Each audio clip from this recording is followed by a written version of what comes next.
પરસોત્તમ રૂપાલાના નિવેદનને લઈને ક્ષત્રિય રાજપૂત સમાજમાં આક્રોશ છે। હવે આ નિવેદન અંગે જામ સાહેબે પત્ર થકી નિવેદન કર્યું છે।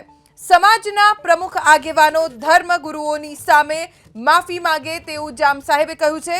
તેમણે કહ્યું કે 2 વખત માફી માંગી એટલે પૂરતું નથી, ફરી માફી માંગે તો ક્ષમા વિરસ્ય ભૂષણમના ધર્મને યાદ કરી માફી આપવી જોઈએ। આ ચૂંટણી નરેન્દ્ર મોદીને ત્રીજી વાર પીએમ બનાવવાની ચૂંટણી છે। આપણા ગુજરાતને મોદીજીએ દેશને ખૂબ આગળ વધાર્યું, મોદીજીએ દેશને સમૃદ્ધ અને સુરક્ષિત કર્યો અને મોદીજીએ ધર્મ સંસ્કૃતિનું વિશ્વમાં માન વધાર્યું હોવાનું જામ સાહેબે પત્રમાં લખ્યું છે।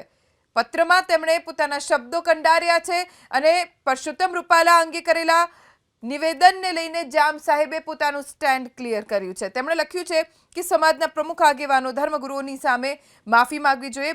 2 વખત માફી માંગી એટલું પૂરતું નથી, ફરી માફી માંગે તો ક્ષમા વિરસ્ય ભૂષણમના ધર્મને યાદ કરી માફી આપવી જોઈએ।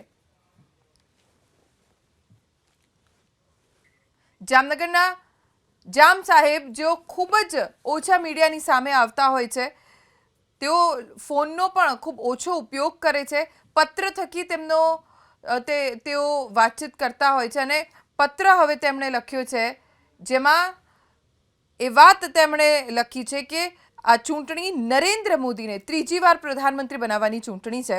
દેશને તેમણે ખૂબ આગળ વધાર્યું છે, ગુજરાતને મોદીજીએ આગળ વધાર્યું છે, મોદીજીએ દેશને સમૃદ્ધ અને સુરક્ષિત કર્યો, ધર્મ અને સંસ્કૃતિનું વિશ્વમાં માન વધાર્યું છે।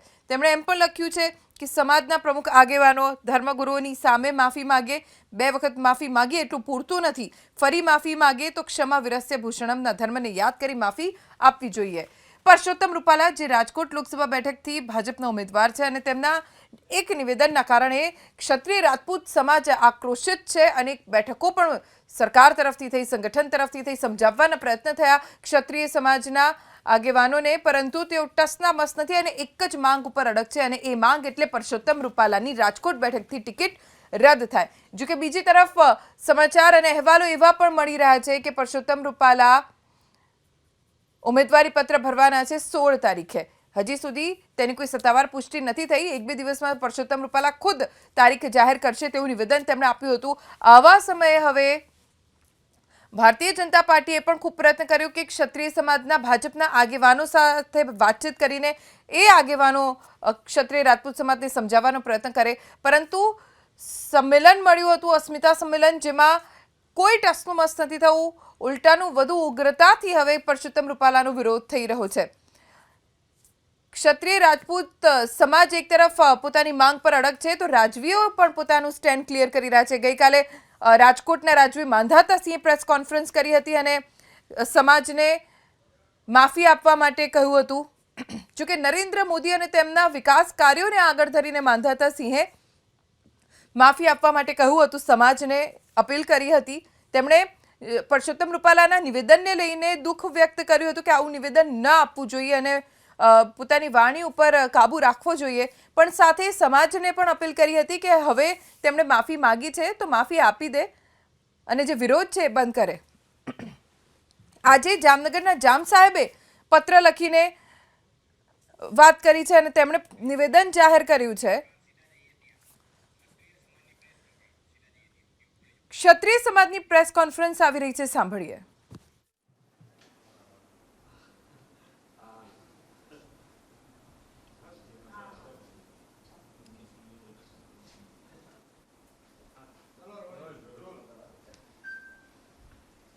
જય માતાજી। ગુજરાત રાજ્યની રાજપૂત સંસ્થાઓની સંકલન સમિતિ દ્વારા હાલમાં જે શ્રી પરસોત્તમભાઈ રૂપાલાના પ્રકરણમાં જે કાંઈ ઝુંબેશ ચાલી રહી છે, લડત ચાલી રહી છે, આંદોલન ચાલી રહ્યું છે, એના અનુસંધાને થોડા સમયથી અમારામાં વિચારણામાં હતું, આયોજનમાં હતું મહાસંમેલન। તો મહાસંમેલનના આયોજન માટેની જાહેરાત માટે આપ સર્વેને આજે બોલાવ્યા છે। આપ સર્વેનું હાર્દિક સ્વાગત છે। રાજકોટ ખાતે તારીખ 14/4 રવિવાર સાંજે 5 થી 7 ગુજરાત ક્ષત્રિય અસ્મિતા મહાસંમેલનનું આયોજન કરવાનું છે। એ નક્કી કર્યું છે. અને રાજકોટથી મોરબી રોડ ઉપર રતનપર ગામ પાસે બહુ ભવ્ય રામ મંદિર છે. ભવ્ય રામ મંદિરની સામેના ખાલી પ્રાઇવેટ જગ્યામાં આનું આયોજન થવાનું છે. અને લાખોની સંખ્યામાં ક્ષત્રિયોના શુભેચ્છક સમાજો એમાં હાજરી આપશે. આપ સર્વને ખ્યાલ છે, આના પહેલાં ધંધુકામાં સંમેલન થયું, એના પહેલાં જિલ્લે જિલ્લે સંમેલનો થયા. પણ આપણે આ મુદ્દાને એક જાહેર જીવનમાં શુદ્ધિકરણ, જાહેર જીવનમાં નૈતિકતાનું જે ધોવાણ થયું છે એને અટકાવવા માટેનો પ્રયાસ આના દ્વારા થાય, શ્રી પરસોત્તમભાઈની ઉમેદવારી રદ થાય એટલા માટે આપણે એક દાખલો એવો બેસાડવા માગીએ છીએ કે પૂર્વજોએ ઘણા વર્ષોથી, સંતો મહંતોએ, પૂર્વજોએ, ભારતની પ્રજાએ જે ભારતનું નિર્માણ કર્યું એમાં અત્યાર સુધી જે કાંઈ મૂલ્યો, સારા મૂલ્યોને આપણે જાળવી શક્યા ને એમાં જે ખામી હવે આવી રહી છે એને કોકને કોક જગ્યાએ અટકાવવી જરૂરી છે. કોકને કોક જગ્યાએ એમાં શુદ્ધિકરણ કરવું જરૂરી છે. દેશની એકતા માટે જરૂરી છે, દેશના વિકાસ માટે જરૂરી છે, ભારતને વિશ્વગુરુ બનાવવા માટે પણ આ મહત્ત્વનું કદમ છે. એટલા માટે આમાં અમારી કોઈ એવી માંગણી નથી, વ્યક્તિગત માંગણી માટેની આ ઝુંબેશ નથી, આ લડત નથી. અને એના માટે મહાસંમેલનનું આયોજન 14 તારીખે રાજકોટ ખાતે કરવામાં આવશે એ આપ સર્વેને હું જણાવું છું.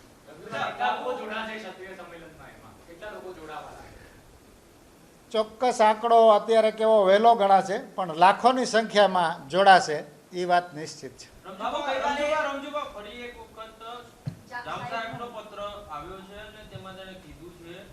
ગઈકાલે મેં પત્ર લખ્યો હતો, આજે ફરી પત્ર છે એનું અનુસંધાન છે. પરસોત્તમ રૂપાલાએ 2 વખત માફી માંગી લીધી છે, પરંતુ આટલું પૂરતું નથી. નિવેદનની જગ્યાએ સમાજના આગેવાનો અને ધર્મગુરુની સામે એને માફી માંગવી જોઈએ. એક વખત રૂપાલા આ પ્રમાણે જો માફી માંગે તો ક્ષમા દિવસે ભૂષણમના આપણા ધર્મને યાદ કરીને માફી આપવી જોઈએ. 5 મિનિટ અડધો કલાક પહેલા તમે એવું કીધું હતું કે જામ સાહેબના નિવેદનને આપણે બધા માન્ય રાખીએ. ફરી એક વખત જામ સાહેબે આ પત્ર લખ્યો છે ને એને માફીની વાત કરી છે, તો હવે આ સંકલન સમિતિનું સ્ટેન્ડ શું હશે? તો સંકલન સમિતિમાં ચર્ચા કરીને પછી જ ખ્યાલ આવે.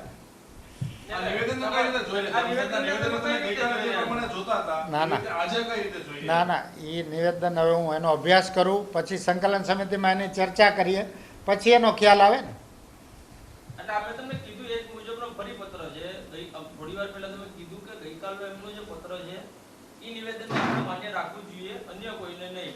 રાજ્ય ગુજરાતમાં 2 સ્ટેટ એવા છે કે જે સૌથી મોટા છે, ભાવનગર અને જામનગર, આવું તમે કીધું. હવે આ જે જામનગર સ્ટેટ છે, જામ સાહેબ, તેણે જ આ ફરી એક વખત પત્ર લખીને કીધું છે કે સમાજના મુખ્ય આગેવાનો અને ધર્મગુરુઓ છે એની અમે પરસોત્તમ રૂપાલા ફરી એક વખત માફી માંગે તો આપણે એને માફ કરી દેવા જોઈએ. તમારું સંકલન સમિતિના મુખ્ય સંયોજક તરીકે તમારું સ્ટેન્ડ શું છે, માફ કરવાના કે નહીં કરવાના? અત્યારે કહી શકાય નહીં. પહેલાં અમે જામ સાહેબને મળવાનો પ્રયત્ન કરીએ કે બાપુ આપા કયા કયા સંજોગોમાં શું, અને પછી અમે અમારી સંકલન સમિતિમાં આની ઓલી કરીએ ચર્ચા. એ વાત એ રીતે એને લેવી પડે. પરંતુ 2-3 બાબત હું આપને આ સમક્ષ મૂકી અને સ્પષ્ટતા કરવા માગું છું કે કોઈ પણ આ છે આંદોલન છે એ સંપૂર્ણપણે સામાજિક છે.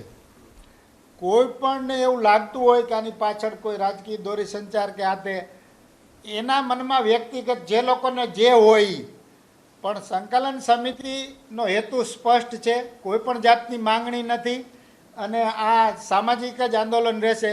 બીજા કોઈ પણ પરિબળો હશે એની કોઈ વાત માન્ય રહેશે નહીં અને એને કોઈને એમાં બિનજરૂરી ઉપયોગ કરવા દેવામાં આવશે નહીં. નહીં, એ અત્યારે ન કહી શકાય. જામ સાહેબને મળવાનો પ્રયત્ન પહેલાં કરશું, કે જામ સાહેબને સમજવાનો પ્રયત્ન કરશું કે જામ સાહેબે પહેલાં જે નિવેદન આપ્યું અને પછી એમાં કદાચ એમને સુધારો કર્યો તો ઓલામાં કર્યો, એ આપણે જામ સાહેબને અમે મળવાનો પ્રયત્ન કરશું. ના, ગઈકાલે તો ના, એ તો એમને એ જે વાત હતી એ અમને યોગ્ય લાગતી હતી, પણ એમને વાતમાં ફેરફાર કર્યો તો શું સંજોગો છે મળવું પડે. એવું તમારું કહેવાનું? ના ના એવું નહીં, પણ એમને મળ્યા પછી જ એમને મળવાનો અમારો પ્રયાસ રહે. એ અમારા માટે પૂજનીય છે, એમને પ્રણામ છે, એટલે એમને મળવાનો અમારો પ્રયાસ રહે. હા, અમારો મળવાનો પ્રયત્ન એના પહેલાં પણ ચાલુ છે.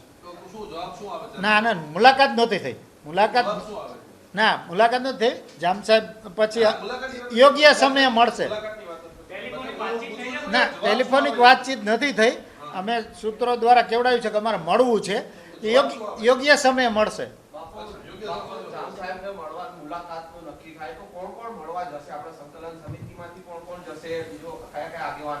એ અમે આજે મળવાના છીએ પાટણ સંમેલન પહેલા, એટલે એમાં આ ચર્ચા કરશું. બાપુ, મૂળ વાત એટલી છે કે જો ત્રીજી વખત સંતોની સામે માફી માંગે તો સમાવેશ્ય ભૂષણમ, એના ઉપર તમારું શું કહેવું છે? મૂળ વાત આટલી છે. મૂળ વાત એટલી નથી. એમને આવીને પહેલા કીધું કે રાજપૂત સમાજ મને રજા આપે કે નહીં, એમના પોતાના સંસ્કાર તો અમને બતાવવા પડે ને, પછી અમે નિર્ણય લઈને.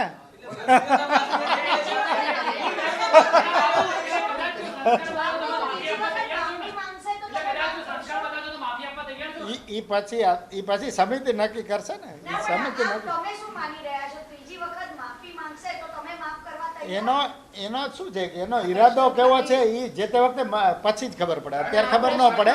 પણ એ તો શું છે, ગુજરાતનો રાજપૂત સમાજ શું નક્કી કરે છે, આમાં કોઈ એક વ્યક્તિ કહી નથી શકતો. એટલે મૂળ તમે હવે એવું જ કહેવા માંગો છો કે જામ સાહેબે પહેલા તમારી સાથે ચર્ચા કરવી જોઈએ અને પછી અમે આવું કંઈક ના ના, એવું જામ સાહેબને એવું ન કહી શકાય. અમે એમને મળશું. બાબુ, એક બીજી વાત સામે આવી રહી છે કે અત્યાર સુધી એક માંગણી મુખ્ય રહેતી હતી કે મેં રૂપાલાની ટિકિટ રદ થવી જોઈએ, અને હવે કહી રહ્યા છો કે સામાજિક લડાઈ છે. ના, આમાં બધો વિરોધાભાસી નહીં, વિરોધાભાસી નથી. જે ટિકિટ રદ થવાની માંગણી સમાજની જ છે, એમ કહેવાનો અર્થ એ છે સમાજની જ છે. એટલે બિનજરૂરી કોઈ અન્ય હેતુ માટે એને ડાયવર્ટ ન કરવી, એમ રાજકીય હેતુ માટે, બિનજરૂરી ચર્ચાઓ માટે, વ્યક્તિગત હેતુઓ માટે સમાજની જ માંગણી છે કે એમની ટિકિટ રદ થવી જોઈએ. એ વાત સ્પષ્ટ. રાજકીય ન બનાવવું જોઈએ. હા. તમારે ધ્યાન પર મારા વિચાર પ્રમાણે મૂકું છું. વિરોધ તમારો રૂપાલાનો છે. હમ. રૂપાલાનો વિરોધ તમે કરી પણ રહ્યા છો. પણ બાકી બધી સીટ ઉપર એ વિરોધ થાય છે. તો એ રાજકીય છે કે ન રાજકીય છે? ના, ઈ આ એક સામાજિક લડતનો ભાગ છે, કારણ કે આખા સમાજની લાગણી ઘવાણી છે ને, સ્વયંભૂ લોકો કરી રહ્યા છે. એ રાજકીય છે કે નથી રાજકીય? ના, એ સામાજિક જ છે, સામાજિક જ. તો બીજા વિરોધ કરવા એ રાજકીય સામાજિક જ, સામાજિક જ. ગામે ગામે એવા પોસ્ટર લાગ્યા છે કે ભાજપના કોઈ પણ ઉમેદવારે અહીંયા ગામમાં પ્રવેશ કરવો નહીં. એનું શું કારણ? એ તો આ શું છે કે એ પક્ષ કાંઈ પોતાનું ઓલું કરે સ્ટેન્ડ. રાજકોટમાં આપણે જે સંમેલન મહાસંમેલન કરાય એમાં જામ સાહેબને આપણે એ પહેલા મળવા જવાના કે ભાઈ જામ સાહેબ ત્યાં હાજર રહેશે? હા, એટલે અમે મળવા જાય પછી ખ્યાલ આવે. મળવા આમંત્રણ આપશો? ના, એટલે મળવા જાય એટલે અમે આમંત્રણ પણ આપીએ. એ તો એમાં ક્યાં તો ના, બાપુ, આ એક કલાકની સ્ટેટમેન્ટ અલગ અલગ કેમ આવે? અમે 1 કલાક પહેલા એવું કીધું જામ સાહેબની વાતને સમાજે માન્ય રાખવી જોઈએ. ત્યારે તમને 2 રાજ્યોનું પૂછ્યું, એક માંધાતાસિંહ ને એક જામ સાહેબ. તમે કીધું હતું કે માંધાતાસિંહ તો ઠીક છે, પરંતુ જામ સાહેબના નિવેદનને માન્ય રાખવું જોઈએ. હવે એ માંધાતા સાહેબ કહે છે, સોરી જામ સાહેબ, તમે એના નિવેદનને ના, એટલે પહેલું એનું નિવેદન હતું એ મારા ધ્યાનમાં હતું. અત્યારનું નિવેદન તો એમને મળ્યા પછી જ ખ્યાલ આવે. ના, જે કાંઈ હોય, પણ અત્યારે એની આપણે સ્પષ્ટતા નહીં કરી શકીએ, કારણ કે એ તો અમારે કમિટીમાં કરાય ને. બાપુ, રાજકોટ છે કઈ જગ્યાએ હવે બીજા સંમેલનો? સંમેલનો આજની તારીખમાં પાટણમાં મોટું સંમેલન છે, મુન્દ્રામાં મોટું સંમેલન છે, ધાંગધ્રામાં મોટું સંમેલન છે, બીજી એક પણ જગ્યાએ મોટા સંમેલનો છે, 4-5 જગ્યાએ સંમેલનો છે. રાજકોટ પછી ક્યાં ક્યાં કરવા? રાજકોટ પછી જે જગ્યાએ નથી થયા, પણ પછી અમારી સ્ટ્રેટેજીઓ થોડી બદલાતી પણ રહે, એટલે એવું પછી થશે ભવિષ્ય. આ આંદોલનને લઈને હવે કોઈ ભારતીય જનતા પાર્ટીના સક્રિય નેતાઓના ફોન કે એવું કંઈ આવે છે? અત્યારે તો એવું કાંઈ સત્તાવાર રીતે નથી. બિનસત્તાવાળી જામ સાહેબ સાથે ના ના જામ સાહેબ સાથે તમે મુલાકાત કરો, એને પોતાની વાત સ્પષ્ટ કરી દીધી અત્યારે બીજા પ્રકરણમાં, ત્યારે એ પોતાની વાત આજ રાખશે, પછી તમારું ટેન્શન પછી તો સમાજ નક્કી કરશે ને. પછી સમાજ નક્કી કરશે. હું એકલો તેના માટે ઓથોરિટી નથી. આ તો સમાજનો પ્રશ્ન છે. Thank you.